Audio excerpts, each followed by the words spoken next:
That's fine. But I got like 21 here, but I feel like around 11 or 13. It's enough for 1 month. That's fine. And then we can let them know we can get the prescription changed. All right. Farooq, sorry. I didn't realize you were there. And you're acting just like hypertension, which is silent. But the good thing is you're not a killer. Thank God. But hypertension is. And folks, in this video, I'm going to be explaining to you a brief introduction to hypertension. Switch off your phones, relax, and let's together build a better world.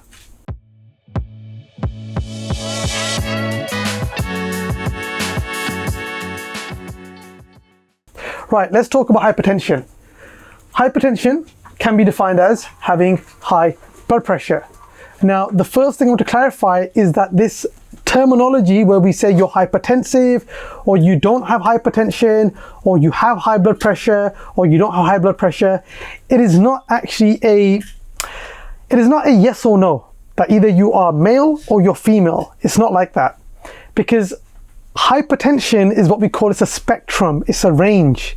So the studies that showed that if your blood pressure is above 130 millimeters of mercury systolic, and then above 80 or 90 millimeters of mercury diastolic, then what that basically means is that you are at risk of developing cardiovascular related disease. And that's why they came up with these figures, 130, 140, systolic, diastolic, and that puts you at risk of developing these cardiovascular related disease. Why I want to point that out is because when you read guidelines and you read text, it can be very easy for you to fall for the trap that this is hypertension, this is not hypertension. Yes, we have certain stages, but there's a lot more to it than just simply reading numbers. So let's talk briefly about what happens when you're hypertensive before we get into anything else. Now, when your heart pumps blood around the body, it has to work against a certain pressure. And we need that pressure, because if we didn't have pressure, then you wouldn't be able to get the blood from here all the way back around. Okay? Imagine you have a hose pipe, and then you have the pump. The pump is the heart, and the hose pipe are the blood vessels. And if you want the blood to essentially, or let's say the water in this example, to be able to be able to water the plants at a greater distance, you can do two things. Either you increase the amount of blood that is going, or again, water that's going through the pipe, or we can squeeze the pipe slightly. Let's repeat it again. I've got a pump, that's the heart. I've got the hose pipe, which is your blood vessels. What I want to do is I want to water all these plants that are here. There needs to be a certain pressure that is pushing the blood or water. How do we increase the pressure? You either get the pump to pump more water or blood in the case of the heart, or we can squeeze this pipe slightly, and then you'll notice that the water will actually gush out faster. That's the point. And we need that certain pressure. It's fine. The problem is when the pressure becomes too much, when the pressure becomes too high. Because when the pressure is too high, there's a chance it can damage the surrounding tissue. Let me give you an example. Again, we have a pipe, we have the pump. I'm watering these plants here. For a moment, think what would happen if I was to increase the amount of water that's coming through the pipe. That means there's going to be more water, that's going to put more pressure on these flowers. It could damage the flowers. And we can show this. In actual fact, Farooq, follow me here. Let me just show you. Here we go. This is a sink. Here is low pressure. Look at this. Watch this now. Look at that. Look at this. In actual fact, you can see how we can adjust the pressure.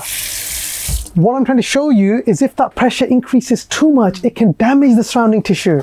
Okay, that's the point. That's why hypertension is dangerous, and it causes target organ damage. What does that mean? It can damage the heart, because the heart has to work harder. It can damage your eyes. It can damage the brain. It can damage the kidneys. It can damage the blood vessels and nerves. So you can see that it can cause some serious effects to your body if your blood pressure is high.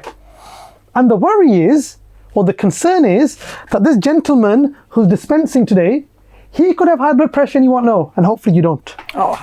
Because it's a silent killer. You don't get symptoms until you start to damage your eyes, your brain, your kidneys. Only then you get the symptoms. So it's a silent killer. In actual fact, in the UK, around 1 in 4 people have high blood pressure. And between us, 1, 2, 3, and Farouk 4, one of us is at risk of high blood pressure. And it's probably going to me. Farouk is pointing him, but trust me, I'm at high risk of high blood pressure. So there's various things that put you at risk. Okay? You need me to check this? No problem. See, this is why your blood pressure increases. This is exactly what you see. This lady here, she's increasing my blood pressure because I'm trying to record this video, and now she's making me check. This is how my blood pressure increases.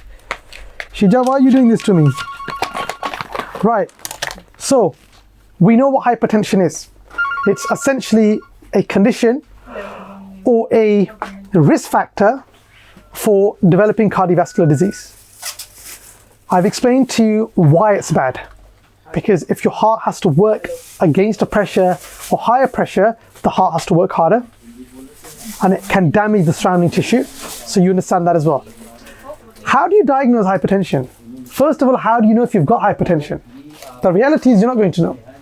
And the recommendation is, in some countries, like in the States, that anybody above the age of 18 should get regularly tested. In the UK, we don't regularly screen for hypertension, but if you're at risk of certain conditions, like you're obese, or you have diabetes, or you have various other health-related conditions that put you at risk of hypertension, you should get your blood pressure checked. And if you were to visit a pharmacy, now we are actually not forcefully, we are actually encouraged to do your blood pressure testing. So that's important to do. So you have to get it checked. You look at the top number and the bottom number. And I'm not going to go into this in depth, but the top number represents systolic blood pressure and the bottom number represents diastolic blood pressure. And I'll explain these terms to you later on in depth what they mean. You have a question? Yeah, someone is on the line. Yes. They have a query regarding. We have a phone call. Hello, Amy, how can I help? Scheduled. I need to more for my bill. I'm going to run out at the end of the week. I'm going to run out Friday. What's the name, please? What is it you need exactly? Some antibiotics? Yes, the for my bill. I believe that's coming today because it's in delivery. Sorry? I believe that's coming in delivery today to you.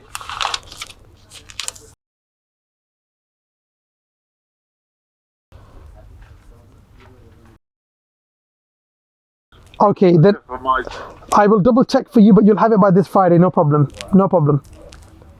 Thank you very much. Thank you, bye-bye. Bye-bye. That was easy enough to solve. Anyway, how do we diagnose? Number one, we take the blood pressure readings, and there's a set way that this has to be done.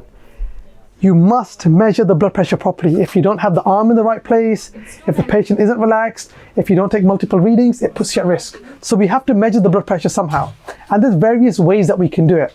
We have semi-automated machines where you essentially electronic blood pressure, you press the button, it measures the blood pressure, and then you press it again for it to continue. We can do it manually as well. We can do automated, where you go to a hospital or GP practice where you insert your arm and it will automatically measure blood pressure. And then we have ambulatory, kind of like this watch here, but it will automatically measure your blood pressure as you're walking and as your daily routine. So the various ways that it can be done. And then what happens is, depending on the guidelines that you follow, if your blood pressure systolic is above 130 millimeters of mercury, then we diagnose that as potentially having hypertension. Now, in the next video, we'll start to look at this in a bit more depth. Thank you for watching.